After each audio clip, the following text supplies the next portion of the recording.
નમસ્કાર મિત્રો, મારી પોતાની ચેનલ અંબાલાલ પટેલ ઓફિશિયલની અંદર તમારું સ્વાગત છે। મિત્રો, આજથી ગુજરાતના વાતાવરણમાં ભયંકર પલટો જોવા મળ્યો છે અને સાથે ગુજરાતના 33 જિલ્લાઓમાં વરસાદની આગાહી કરવામાં આવી છે અને આખરે ચોમાસું કેરળના દરિયા કિનારે ક્યારે પહોંચે અને હવે હવામાન વિભાગ તરફથી મળતી માહિતી મુજબ કેરળમાં ચોમાસાની સત્તાવાર એન્ટ્રી થઈ ગઈ છે અને આ સાથે જ સમગ્ર દેશમાં વરસાદી મોસમની શરૂઆતનો પ્રારંભ થયો છે અને છેલ્લા એક અઠવાડિયાથી કેરળના અનેક વિસ્તારોમાં પ્રી મોન્સૂન વરસાદી પ્રવૃત્તિઓ જોવા મળી રહી હતી। અનેક સ્થળોએ ભારે વરસાદ નોંધાયો હતો, પરંતુ હવામાન વિભાગ દ્વારા ચોમાસાની સત્તાવાર જાહેરાત કરવા માટે જે માપદંડો જરૂરી હોય છે, આ તમામ પરિસ્થિતિઓ અનુકૂળ બન્યા બાદ હવે ચોમાસાની સત્તાવાર જાહેરાત કરવામાં આવી છે, જેના કારણે ખેડૂતોમાં આનંદની લાગણી જોવા મળી રહી છે।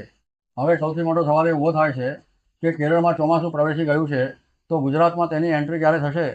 દર વર્ષે સામાન્ય રીતે ગુજરાતમાં ચોમાસું જૂન મહિનાના મધ્યભાગની આસપાસ પ્રવેશ કરતું હોય છે, પરંતુ આ વર્ષે શરૂઆતમાં ચોમાસાની ગતિ થોડી ધીમી રહી હોવાથી અનેક લોકોના મનમાં પ્રશ્નો ઊભા થયા હતા કે શું આ વર્ષે ગુજરાતમાં ચોમાસું મોડું આવશે, શું વાવણી પર તેની અસર પડશે અને શું ખેડૂતોને વધુ રાહ જોવી પડશે?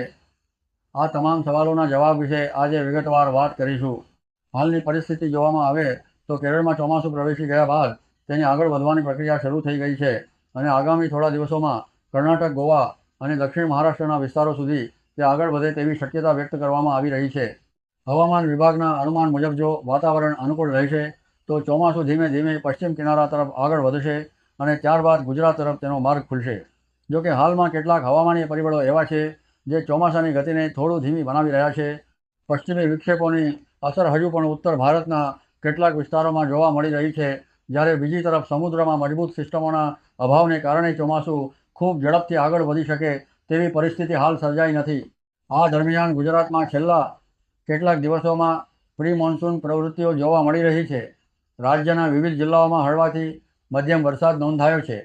કેટલાક તાલુકાઓમાં ગાજવીજ સાથે વરસાદ વરસ્યો છે અને ક્યાંક ક્યાંક 1 ઇંચ જેટલો વરસાદ પણ નોંધાયો છે। સુરેન્દ્રનગર, મહીસાગર, પંચમહાલ, બનાસકાંઠા, દાહોદ, સાબરકાંઠા અને અન્ય વિસ્તારોમાં છૂટાછવાયા વરસાદી ઝાપટા જોવા મળ્યા છે।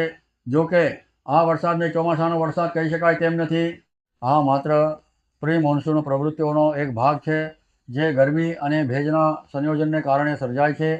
આગામી દિવસોમાં પણ દક્ષિણ ગુજરાત, મધ્ય ગુજરાત અને પૂર્વ ગુજરાતના કેટલાક વિસ્તારોમાં છૂટાછવાયા વરસાદની શક્યતા વ્યક્ત કરવામાં આવી રહી છે। ખાસ કરીને મહારાષ્ટ્રની સરહદને અડીને આવેલા વિસ્તારો છોટાઉદેપુર, નર્મદા, ડાંગ, તાપી, વલસાડ તેમજ સૌરાષ્ટ્રના કેટલાક ભાગોમાં વાદળછાયું વાતાવરણ અને ક્યાંક ક્યાંક હળવો વરસાદ જોવા મળી શકે છે, પરંતુ મોટા પાયે અને સતત વરસાદની શક્યતા હજુ દેખાતી નથી। હાલની હવામાનની સ્થિતિ મુજબ ગુજરાતમાં આગામી થોડા દિવસો સુધી ગરમી અને બફારો યથાવત રહે તેવી શક્યતા છે। દિવસ દરમિયાન તાપમાન રહે છે અને બપોર બાદ અમુક વિસ્તારોમાં ગાજવીજ સાથે વાદળો વિકસે તેવી સંભાવના રહે છે। હવે જો ગુજરાતમાં ચોમાસાની સત્તાવાર એન્ટ્રીની વાત કરીએ તો અનેક હવામાન મોડેલ અને નિષ્ણાતોના અનુમાન મુજબ આ વર્ષે ચોમાસું સામાન્ય સમય કરતાં થોડું મોડું આવી શકે છે। હાલના અંદાજ પ્રમાણે જૂન મહિનાના ત્રીજા સપ્તાહની આસપાસ એટલે કે 20મી થી 22મી જૂનની વચ્ચે દક્ષિણ ગુજરાતમાં ચોમાસું પ્રવેશી શકે છે। જો કે આ અંદાજ હવામાનની આગામી પરિસ્થિતિઓ પર આધારિત છે અને જો સમુદ્રમાં કોઈ મજબૂત સિસ્ટમ વિકસે અથવા ભેજનું પ્રમાણ ઝડપથી વધે તો ચોમાસું અપેક્ષા કરતાં વહેલું પણ આવી શકે છે। બીજી તરફ જો વર્તમાન પરિસ્થિતિ લાંબા સમય સુધી યથાવત રહે તો થોડું વધુ વિલંબ પણ થઈ શકે છે। ખેડૂતો માટે સૌથી મહત્ત્વની બાબત એ છે કે વાવણી માટે યોગ્ય વરસાદ ક્યારે મળશે। હાલમાં હવામાન નિષ્ણાતો સલાહ આપી રહ્યા છે કે ખેડૂતો ઉતાવળમાં વાવણી શરૂ ન કરે અને પૂરતા વરસાદની રાહ જુએ। સામાન્ય રીતે વાવણી માટે જમીનમાં પૂરતી ભેજ જરૂરી હોય છે અને માત્ર એકાદ વરસાદના આધારે વાવણી કરવાથી પાકને નુકસાન થવાની શક્યતા રહે છે। તેથી ખેડૂતોને સ્થાનિક હવામાન વિભાગની આગાહીઓ અને કૃષિ વિભાગની સલાહને ધ્યાનમાં રાખીને નિર્ણય લેવાની જરૂર છે। દેશના અન્ય વિસ્તારોની વાત કરીએ તો પૂર્વ અને ઉત્તર પૂર્વ ભારતના કેટલાક રાજ્યોમાં આગામી દિવસોમાં વરસાદી પ્રવૃત્તિઓમાં વધારો થવાની શક્યતા છે। બંગાળની ખાડી તરફથી ભેજયુક્ત પવનો સક્રિય થતાં આ વિસ્તારોમાં સારો વરસાદ જોવા મળી શકે છે। ઉત્તર ભારતમાં હજુ પણ ગરમીનો પ્રભાવ યથાવત રહેવાની શક્યતા છે। જોકે કેટલાક વિસ્તારોમાં ગાજવીજ સાથે વરસાદી ઝાપટાં રાહત આપી શકે છે।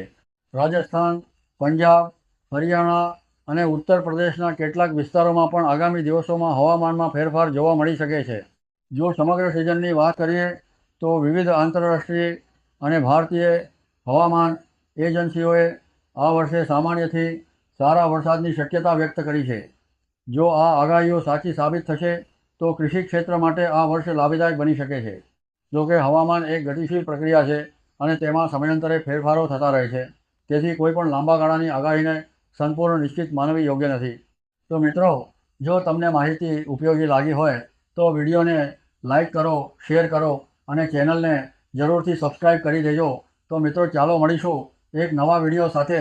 ત્યાં સુધી અમને રજા આપજો. ધન્યવાદ.